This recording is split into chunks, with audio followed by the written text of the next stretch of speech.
Hello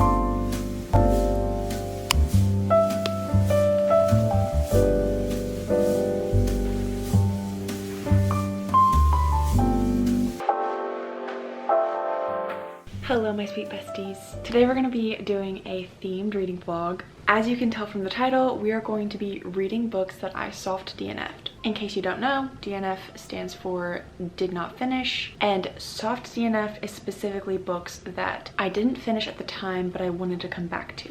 So to start us off, I'm going to talk through which books we are going to be reading. There are 3 books we're going to be reading, starting with Matt Haig's How to Stop Time. This one I really stopped reading just because other books took priority at the time, and I ended up just wanting to read different ones instead, so this one got put on the back burner. We are this far into the book, but I am starting it back from the start of the book, and that's what I'm going to do for all of these. We were on page 120. Is how far we got into the book, and we're going to be starting back from the beginning. This one I am going to audiobook because I have said this before in the past, but I like to always have an audiobook, a Kindle book, and a physical book going at the same time. So that's the way that we're going to read these 3 books. This is going to be my audiobook, and I actually have started listening to this one again to try to catch up to where I am left off. I think it was like 37% is where I got to previously. And a quick little bit about this book. This is actually the author of The Midnight Library, which is a book that was really popular on TikTok back in like, I don't know, 2020 or something. This book, it's kind of like not time travel, but it's about this man who has this condition, like a medical condition where he does not age as fast as someone else. So like I can't remember how many it is, like every 50 years he ages 1 year for a normal person. So he kind of has to be in this society where he just doesn't age in the same way. He basically has to live different lives in order to hide his condition from the world. This one's really interesting. It has, from what I've read so far, and when you start getting into the book, he was born back in the time of like the witch trials and stuff in England, I believe. So like, yeah, good book, and I'm excited to read it. I just didn't finish it. The next one we have is One Dark Window. I honestly don't remember why I didn't finish this book. This is how far I got into the book. So we have that much left. Again, I'm gonna start this from the beginning, but I think that this one just, I was not in the mood for this book when I was reading it. We shall see how this one goes. The basic summary of this book, it is a fantasy. It is like a gothic kind of vibe, and basically the magic system revolves around these different cards, and if you are holding the card, you can use whatever that card's power is. There's also this sickness that people get that I think you end up getting, you know, gotten rid of if you have this sickness. But the main character girl in this, her name is Elspeth, and she ends up having that sickness, and she has like this nightmare in her head that you don't really know where it's from. A lot of this book is vibes. Like, it is a very vibe focused book, and I think it's pretty good, but yeah, at the time I was just not in the mood for it, so I didn't read it. The third book we have is People Meet on Vacation by Emily Henry. Let's see, I got this far into it. This was a book that I picked up when I was just starting back my reading journey back in like, I don't know when it was, probably like 2021. I picked up this book because I guess I don't even know where I heard about it, but like I picked this book up, and I did not, at the time, I was really like, I don't understand why this is, but I really hated things that were multiple point of views or changed timelines, and this is a book where it jumps around timelines, so I wasn't like super enjoying it, and I put it down. This was like when I really wasn't, again, like I wasn't reading a lot, so this is one that I've always wanted to come back to. It's been DNF'd the longest of any book that I own, and I really do want to read this because my favorite book, maybe of all time, but definitely of last year, was Happy Place by Emily Henry, and I just want to read her entire backlist and every single book that she's ever published. Here's our stack. I forgot to mention, but the middle book is the one that I'm going to read on my Kindle because it is on Kindle Unlimited. So we're gonna kind of read all 3 of these books in tandem with each other, and I'll just talk about them as I have thoughts. It might not be the perfect move right now to be doing this video because I feel like I'm maybe starting to get into a reading slump, just because like the last few books that I've read, I've just not been super invested in. I don't know if that's just the book or if that's me. So yeah, we shall see how this goes. If you guys like bookish content, go ahead and hit the subscribe button. Like this video for the algorithm so that it can send it out to more people who also like book content. All right, let's get reading.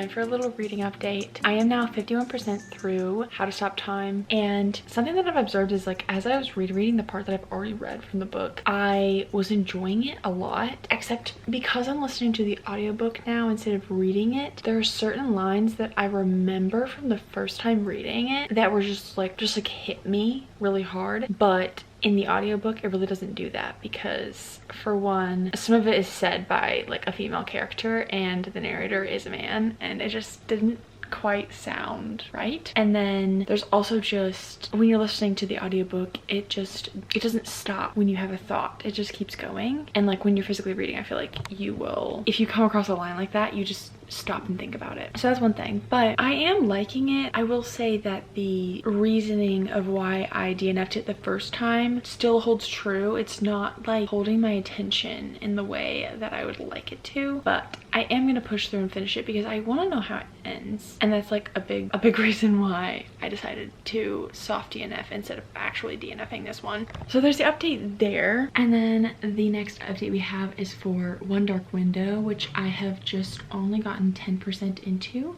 I will say I am enjoying it a lot more this time around, and I'm picking up on those like dark gothic vibes. The story's really intriguing. I haven't gotten to the part yet where I haven't read it yet, but I am really enjoying that one. Tonight is going to be starting People We Meet on Vacation. I've had a bit of a rough day, and all I want to do is lay in bed and drink my tea and read a romance book, because the other two books that I'm reading are just a little bit heavier. I don't know, this might be a little bit heavy, I have no idea. In my brain I want to just literally binge it and stay up like all night just reading, but that's probably not gonna happen, just knowing myself and the way that I read. My main intention here is going to be enjoying what I'm reading. It's currently 8:22, so it's not that far away from my bedtime, but I'm gonna read until I don't want to read anymore.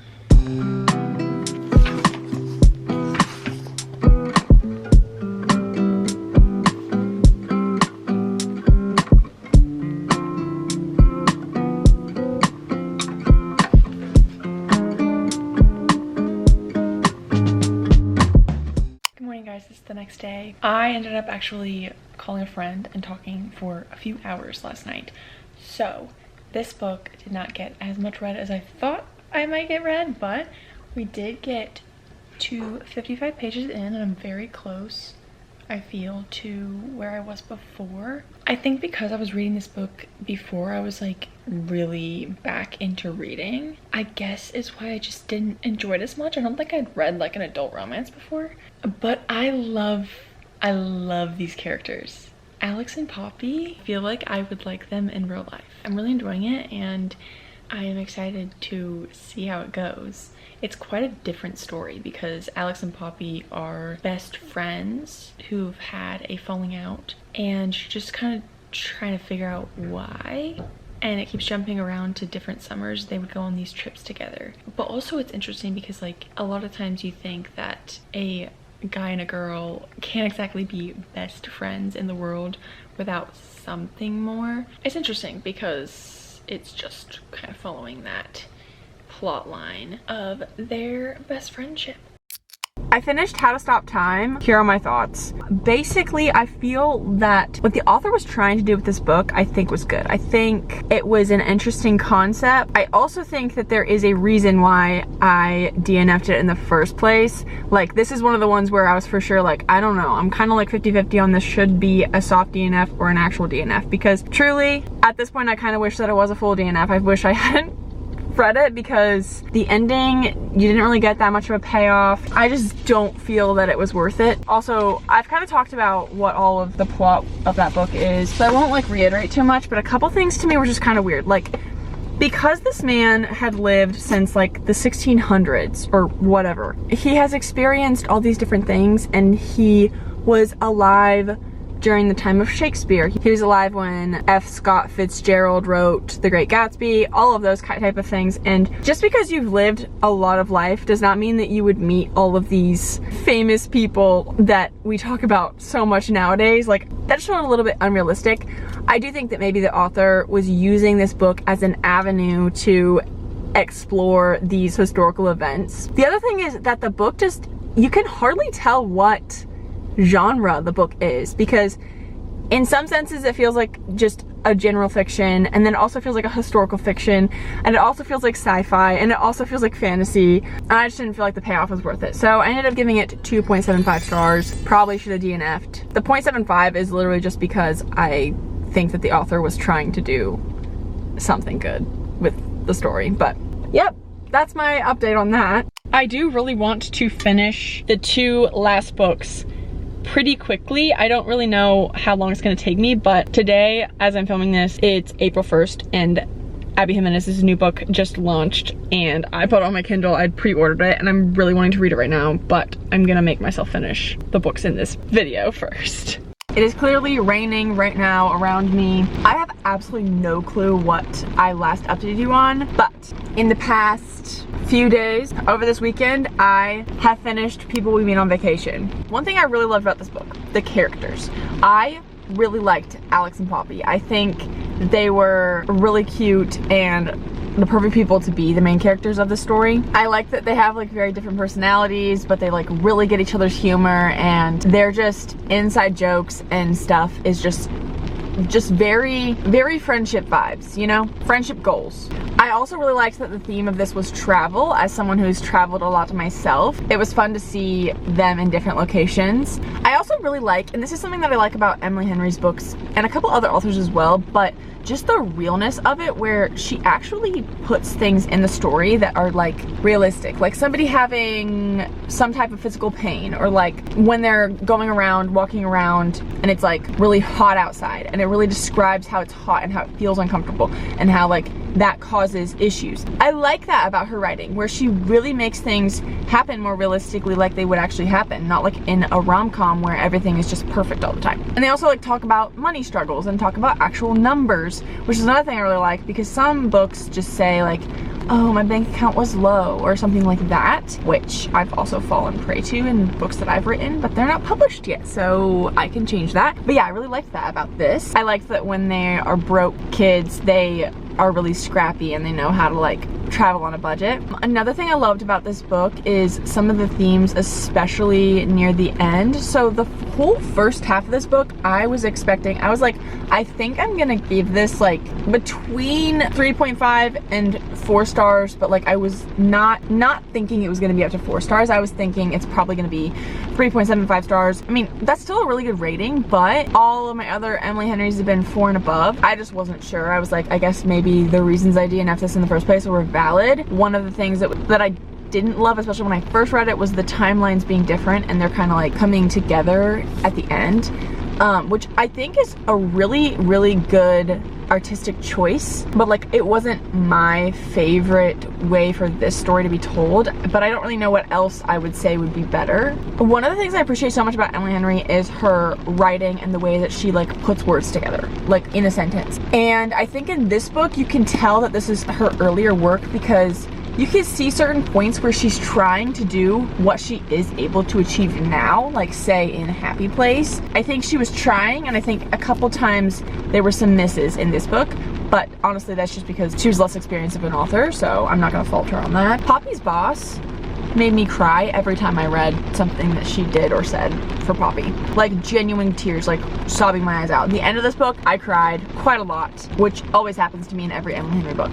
So I think that I'm gonna give this one 4 stars. It just ended off so well, and now in my Emily Henry ranking, I think we're gonna have, obviously Happy Place is at the very top. That's probably not gonna move. I can't imagine that it will move. Beach Read and Book Lovers and People We Meet on Vacation are all kind of tied for me. I gave all of those 4 stars, I think. And then Happy Place was just way beyond. And then I still need to read A Funny Story, and of course the new book when it comes out. So, yep, that's my review of People We Meet on Vacation. It was a great book. I read most of it on a car ride yesterday, going to probably like a over 3-hour car ride that we went to visit some friends and spend the night there. And then I finished it on the way back. And also what I finished on the way back, well, it's not completely finished. I am starting to make these lace bookmarks. They're crocheted, And these are 100% my own original patterns. They're all gonna be unique. I'm having a lot of fun with it. I also have read a little bit more of One Dark Window, and that book is really good as well. I'm really enjoying it. I think I'm up to like 25%. I'm actually having a great time reading it, but I also have so many other books that I want to read, and so I'm just kind of going to see what pockets of time I can read that in so that I can like get through it and get done and also wrap up this video.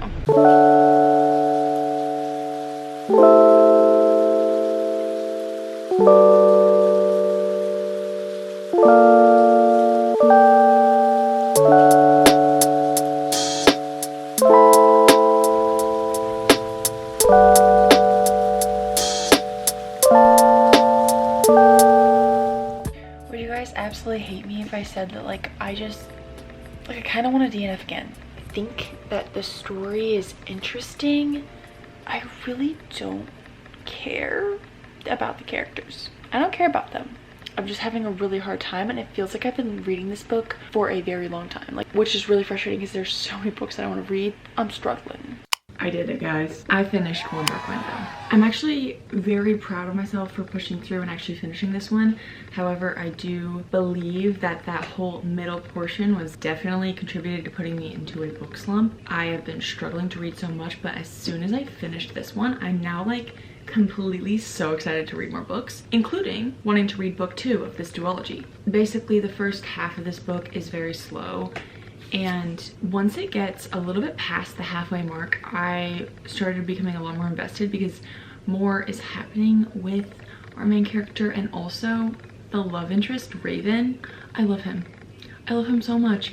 I don't usually get very attached to fantasy male characters, or maybe any characters, to be honest. I have a hard time connecting. This one I also had a hard time connecting with, but once I got to the last few chapters of this book, I'm like super invested. I would really love to know what happens.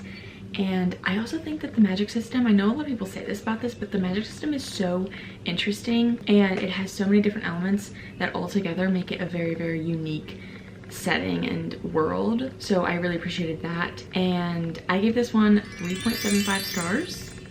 When I was first, you know, going through it, I was like, I think it's really good. I feel like it's maybe not for me, so I was gonna give it like 3 stars. But then once I got to the end of the book, I was like, okay, I'm gonna bump that up a little bit. Not quite a 4 stars, so that's why it's 3.75. But I am interested to pick up the other one. I do have a lot of other books that I'm wanting to read, so maybe not very soon, but yeah.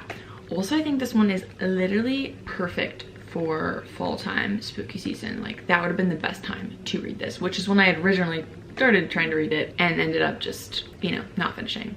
So was it worth it for me to read the books that I had soft DNF'd? I don't know.